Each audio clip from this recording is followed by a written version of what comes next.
Hello, welcome to the Chirp YouTube channel. My name is Christy. I'm glad you're here. This is a place where we discuss children's development, specifically children's communication development. I am your friendly online speech-language pathologist and specialist in children's communication development, including behavior. Challenging behavior, for example, because that is one way that children communicate. Today is another video in our series on how to include neurodivergent people, kids, in your programming, whether this is in a classroom, in an after-school program, in a church, or some kind of community event or sport. There are lots of different things that we can do to help kids feel more welcome and to speak to them in their language. Today we are going to talk about echolalia. Echolalia is when a child repeats exactly what someone else has said, like a parrot. For example, if you have ever met a child and said, "Hi Kevin, how are you?" and the child said back to you, "Hi Kevin, how are you?" with exactly the same words, that's an example of echolalia.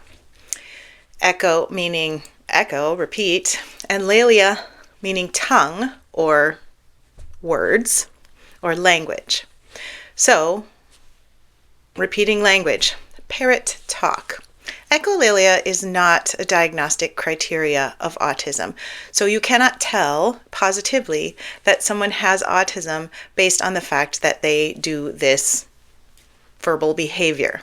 However, it is a sign of a communication disorder or delay because it is an atypical way of communicating. Typical kids may do a little amount of echolalia when they are very young, but it typically does not last very long, and it doesn't typically last beyond the age of maybe 3. So we do need to pay attention to this verbal behavior, and we can use it for our own benefit. This is the sneaky way we can use it for our benefit. We can turn around our own words so that when the child repeats them in that parrot-like fashion, they are appropriate to the situation. So when I meet Kevin, instead of saying, "Hi Kevin, how are you?" I say, "Good morning, Miss Christy." And then what will Kevin say? He will say, "Good morning, Miss Christy," and that is appropriate.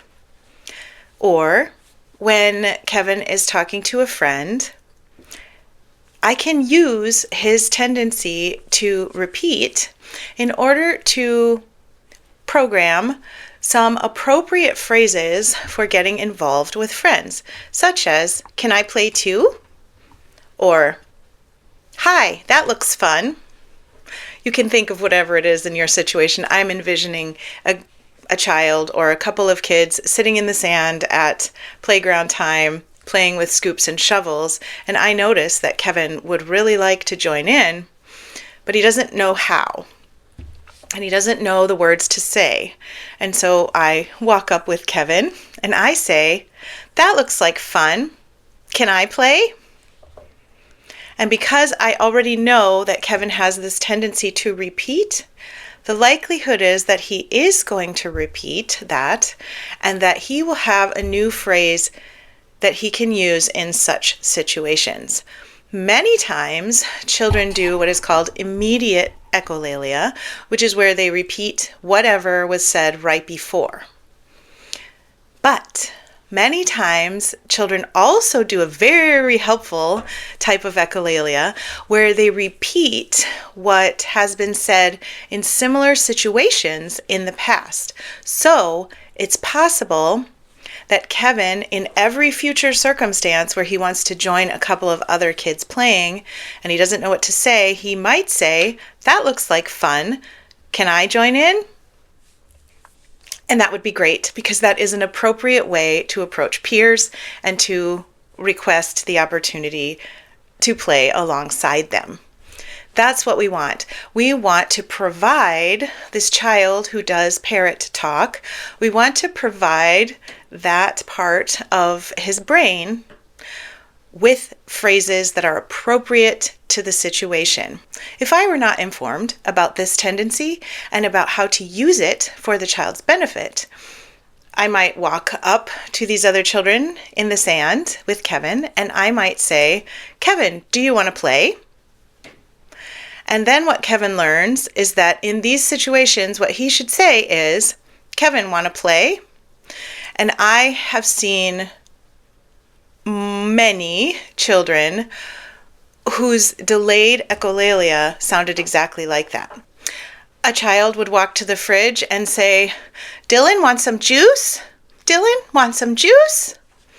And what that meant was, "I would like juice, please." But the child's echolalia had not been appropriately addressed or harnessed so that that child could learn more appropriate requesting skills.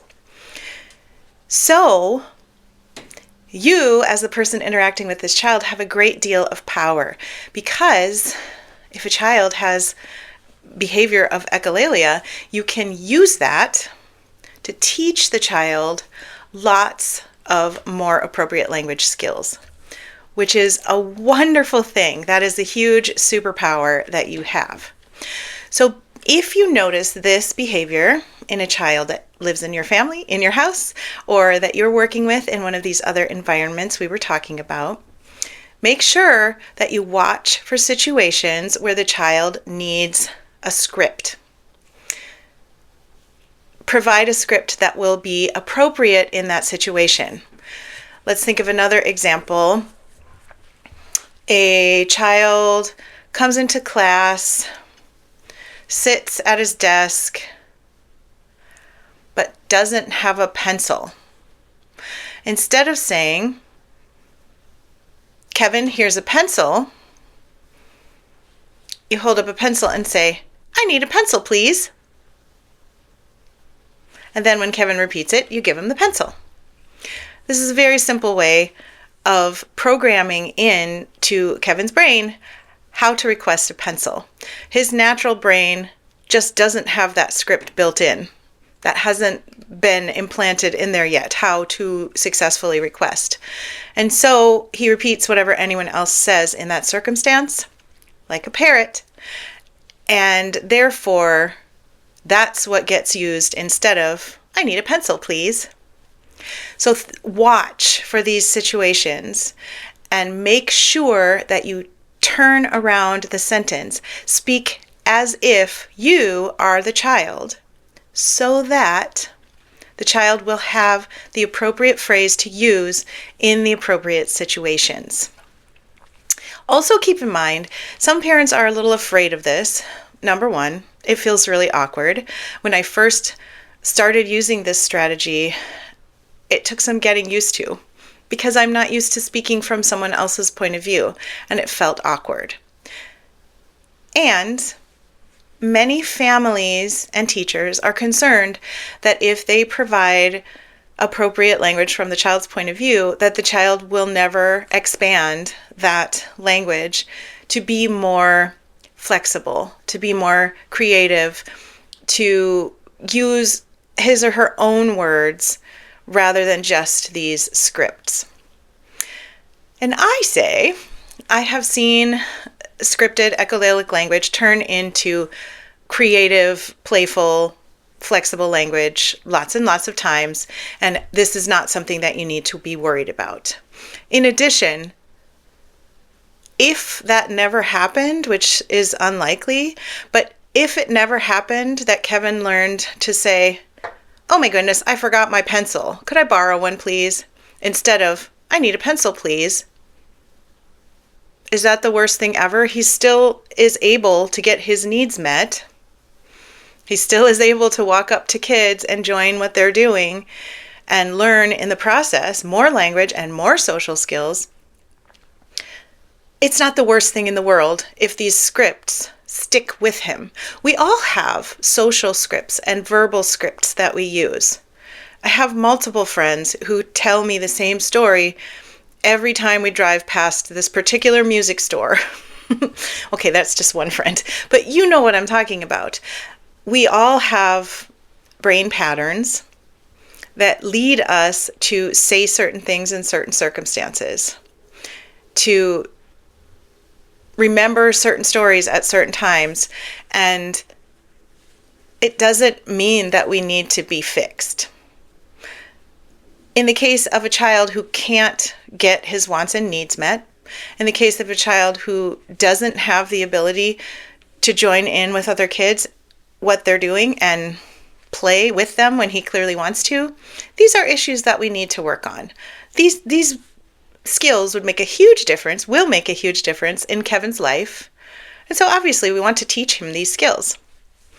And if that short phrase of echolalia, if that little script stays that little script for the rest of his life, that's still an improvement from where he was.